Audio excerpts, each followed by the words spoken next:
Ok, então aqui era a questão da mensagem.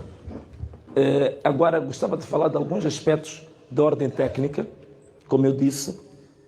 Não vou falar de forma exaustiva, vou tentar tocar alguns pontos. O primeiro pilar que nós temos é o pilar que tem a ver com a reforma do Estado e da governação. Quais são as medidas concretas que a CAD está a trazer para reformar o Estado e a governação de Moçambique?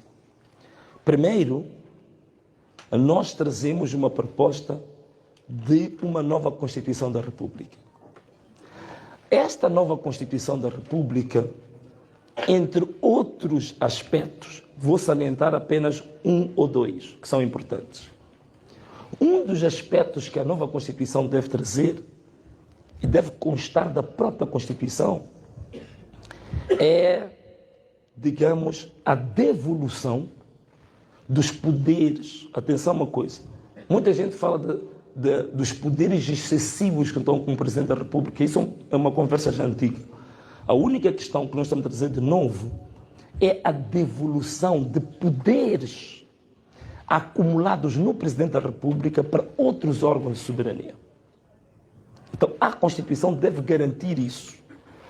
Estas nomeações que a gente fala, da nomeação do Presidente do Tribunal Supremo, da Procuradora-Geral da República, ou do Presidente do Tribunal Administrativo, o Conselho Constitucional, tudo isto resolve-se com uma questão simples, é de garantirmos que na Constituição estes poderes que o Presidente tem serem retirados do Presidente e serem devolvidos a estes órgãos ou às classes profissionais destes órgãos. Tribunal Administrativo, a magistratura, por aí fora. Portanto, nós retirarmos do Presidente e colocarmos exatamente nesses órgãos de soberania. Esta é uma das questões fundamentais que queremos fazer com a reforma ou a elaboração de uma nova Constituição. Outra questão que tem a ver com a própria Constituição também tem a ver com a reforma do sistema eleitoral, que é uma das questões que nos leva a ter muitos problemas. Qual é que é a proposta da CAD em relação ao sistema eleitoral? Primeiro, é preciso extinguir a CNE e criarmos uma comissão eleitoral independente. Essa comissão eleitoral independente tem que ser atribuídos poderes suficientes em que se efetive a subordinação do STAI à Comissão Eleitoral Independente. Mas para que seja de fato uma Comissão Eleitoral Independente, é importante despartidarizar de vez este órgão eleitoral.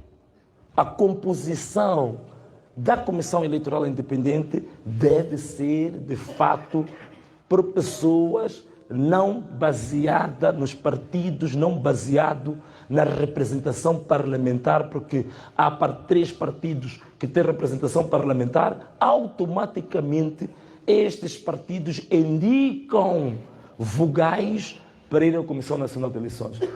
Para nós é um erro crasso, gravíssimo, porque a sociedade é muito diversificada, que não é apenas os que estão representados no Parlamento que devem fazer a composição da Comissão Nacional de Eleições, aquilo que nós vamos chamar Comissão Eleitoral Independente. Teremos que constituir um comitê de juízes, de preferência juízes jubilados, portanto são juízes que já cumpriram a sua carreira, que vão constituir o júri para a eleição dos componentes da Comissão Eleitoral Independente. De preferência, tem que ser pessoas de idoneidade, pessoas íntegras, pessoas que se destacam nas várias áreas da sociedade civil, seja nos sindicatos, seja no sistema de justiça, seja no ensino, na pesquisa, não interessa, mas pessoas que têm comprovada integridade na sociedade para fazerem parte da futura Comissão Eleitoral Independente, em que vamos varrer os partidos dessa comissão. Esta é uma das medidas que tem a ver com a reforma do sistema eleitoral. Outra medida, mas vocês não batem palmas por quê? Como a gente diz aqui na Pula, macupi, macupi, macupi, macupi.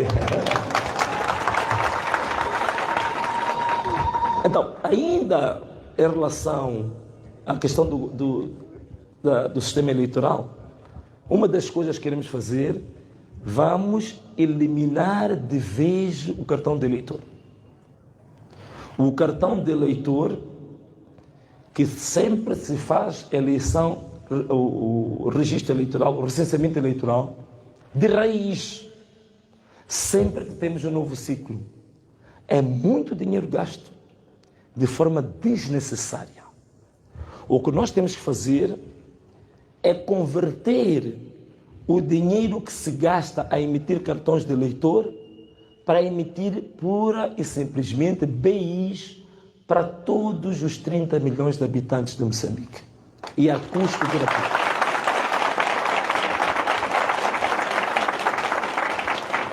Porque não faz sentido, o BI paga-se, que é o documento que é a base fundamental de você dizer se pertence a Moçambique ou se não pertence a Moçambique. Quer dizer, você tem que pagar para se provar que você é moçambicano ou não. Essa é a tarefa do Estado.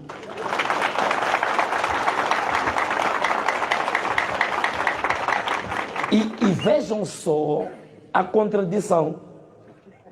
Vejam só a contradição. Quando é para ir eleger pessoas, para irem tirar benefícios, terem lugares, ocuparem regalias, tarefa do Estado, de você dizer se pertence a Moçambique ou se não pertence a Moçambique.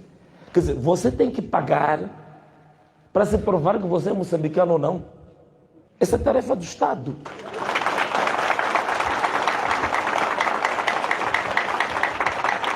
E vejam só a contradição. Vejam só a contradição.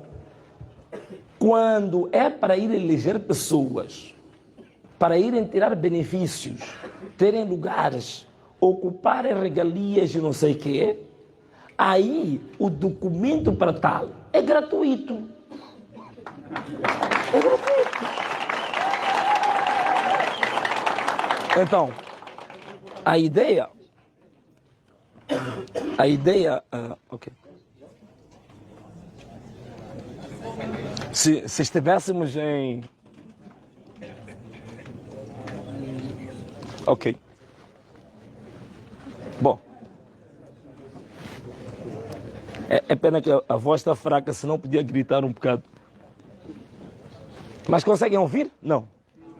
Não, né? Também está fraquinha a voz.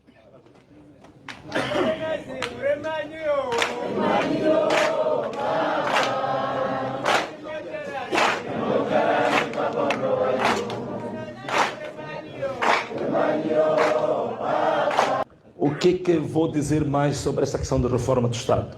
Só estou a tocar aqueles aspectos que eu acho que têm interesse público, né? Tem muita coisa lá que íamos levar aqui 2, 3, 4 horas a falar. Vou falar de coisas que interessam à população. Portanto, eu falei dessa questão do BI, porque o BI é suficiente para nós votarmos. É um documento válido, é um documento que vem a idade ali. Então não precisamos de nenhum outro documento para a gente votar. Ter BI é suficiente. Quem tem BI e que lá no BI vem, que já fez 18 anos, vota à vontade. E o dinheiro todo que a gente ia gastar sempre com aquela família, né, que criou-nos problemas com o Chiquinho Conde. Então nós íamos...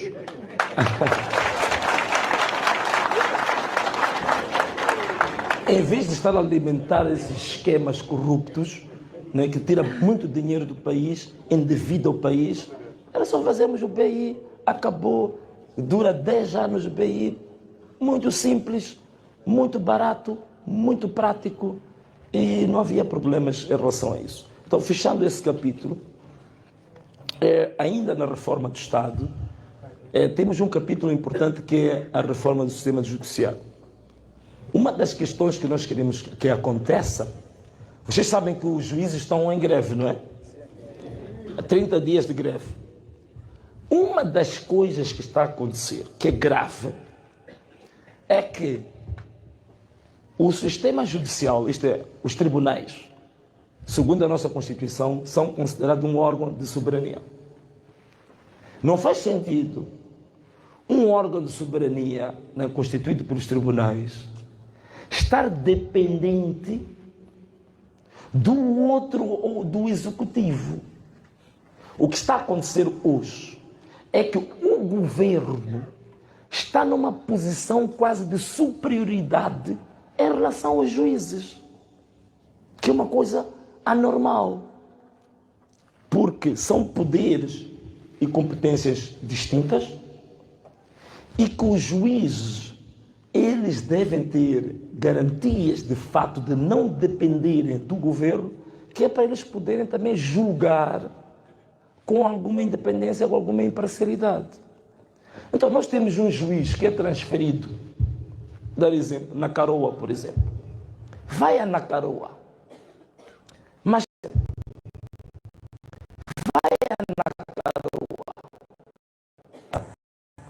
o juiz depende do administrador, depende do secretário de Estado. Para ter proteção, ou para o juiz ter aquela proteção que normalmente os juízes têm, é o secretário de Estado, que é o poder centralizado. Até para ter mobília na sua casa, é o executivo, é o governo que decide colocar a mobília ou não na casa de um juiz-presidente. Isto não pode acontecer. Isto não pode acontecer. Isto não pode acontecer. Quer dizer, é o governo que decide que de hoje em diante vamos reduzir o subsídio de risco, por exemplo, dos juízes de 25% para 15%. Isso não pode acontecer. Como é que tu garantes a independência dessa pessoa a julgar quando ele aparece como se fosse subordinado ou empregado do governo? Não é possível. Então é uma grande falta de respeito que está acontecendo com os juízes. Há um orçamento que a Assembleia da República aprova para os tribunais, mas o tribunal, quando quer dinheiro, deve pedir favores ao ministro Maleano. Não faz sentido. É por isso que o país está de pernas para o ar. É por isso que os próprios juízes, alguns, por causa dessa pressão, há reuniões de um determinado partido, o próprio juiz aparece lá porque é uma maneira de ser bem visto e depois tirar proveito. Não pode. Isso é uma humilhação ao sistema judicial. Então, a nossa ideia é que devemos dar garantias de independência total para os juízes. E uma delas tem a ver com dinheiro. Tem a ver com dinheiro. Uma vez a Assembleia da República aprova o orçamento para o sistema judicial, quem gera esse dinheiro é o sistema judicial. O governo não tem que se meter lá a gerir aquele dinheiro. O que tem que acontecer é que os tribunais devem montar, naturalmente, uma unidade de gestão orçamental, de execução orçamental, que depois, no fim do ano, apresenta um relatório que vai ao Tribunal Administrativo. Tem que ser feito assim. Mas não é cada mês. Quando o ministro Maleano acorda nesse mês e não está bem disposto, decide que o juiz não vai receber.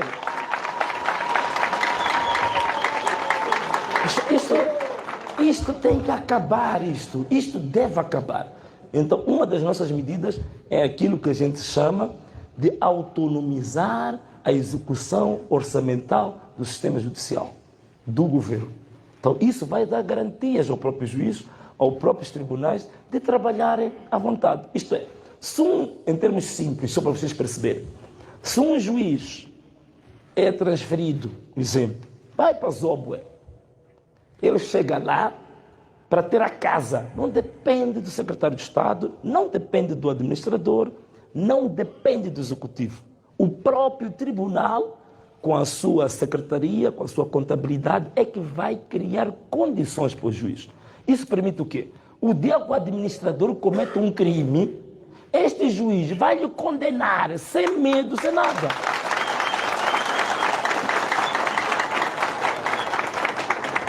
Então, esta é uma das questões que nós trazemos como proposta, uma das medidas como proposta para a reforma do sistema judicial. Portanto, vou fechar este capítulo da reforma do Estado